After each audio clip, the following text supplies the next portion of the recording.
I removed the entire population of 450 pigs from this 5,000-acre property between February 2017 and August 2018, then turned all equipment over to the landowner.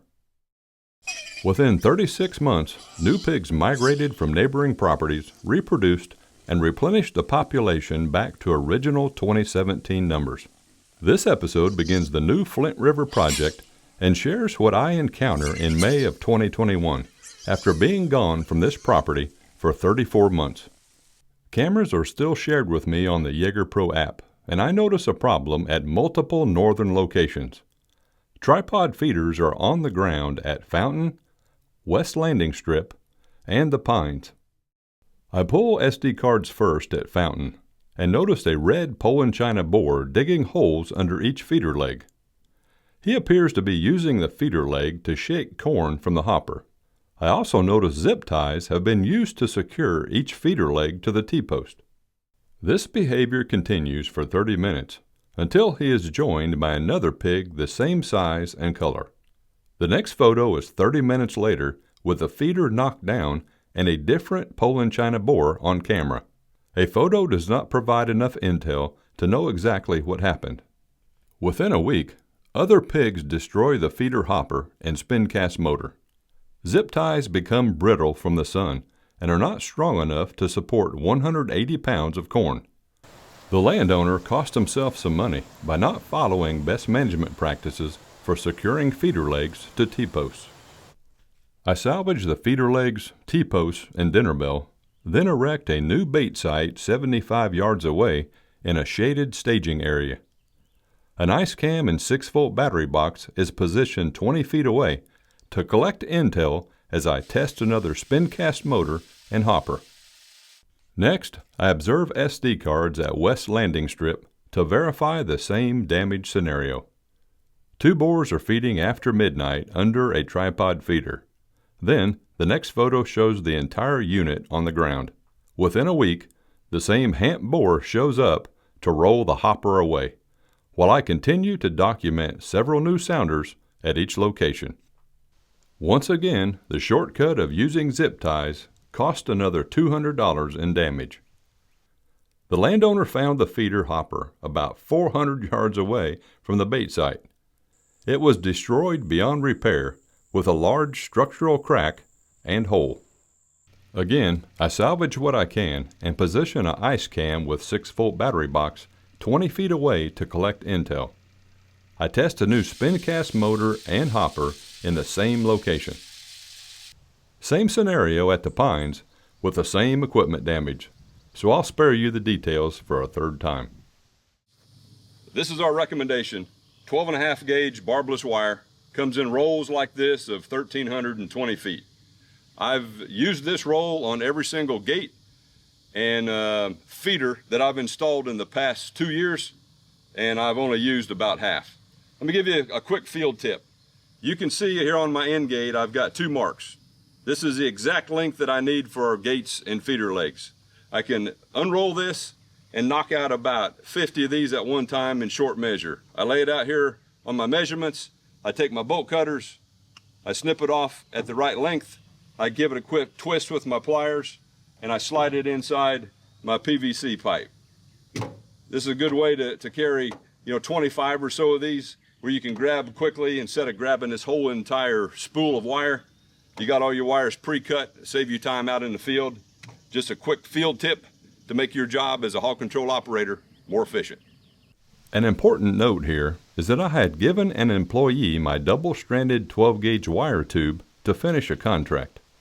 I secure all 3 feeders to T-posts with 14-gauge baling wire, which turns out to be video gold, to perfectly document the why behind best management practices for this task.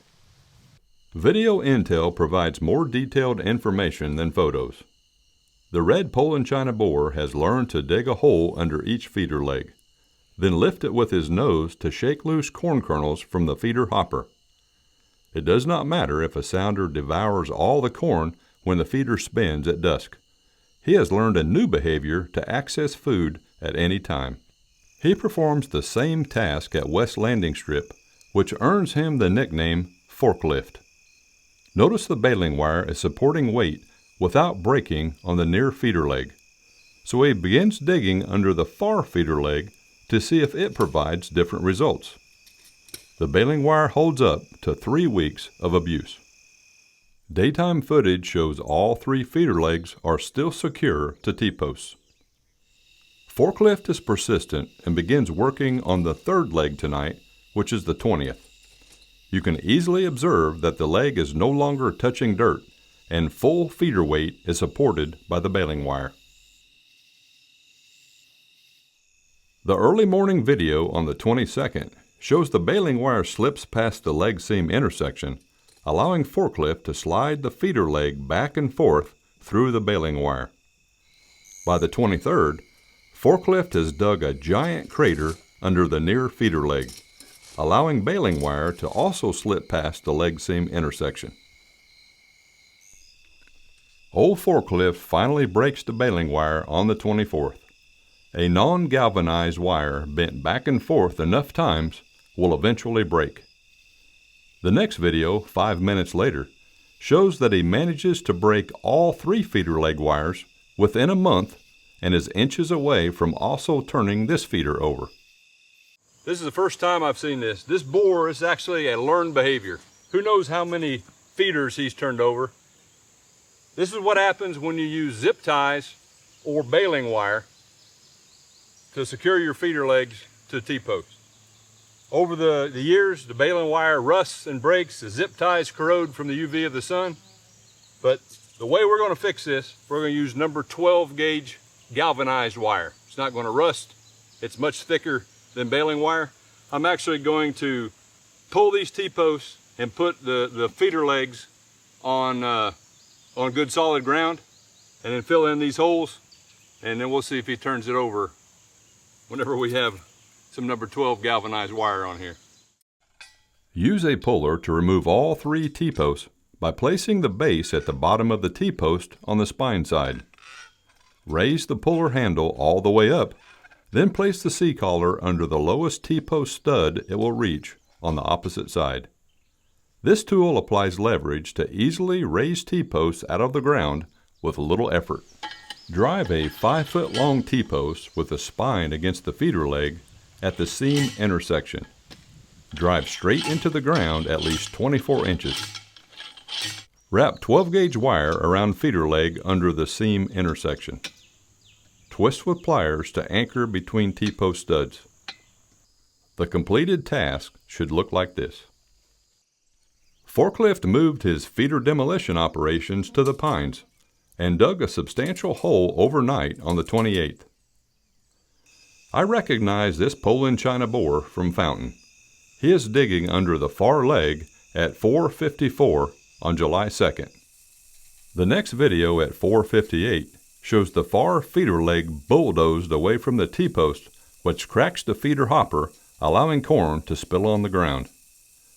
This little stunt earns him the nickname Dozer, and I'm pretty sure he was responsible for knocking down the fountain feeder in the same manner.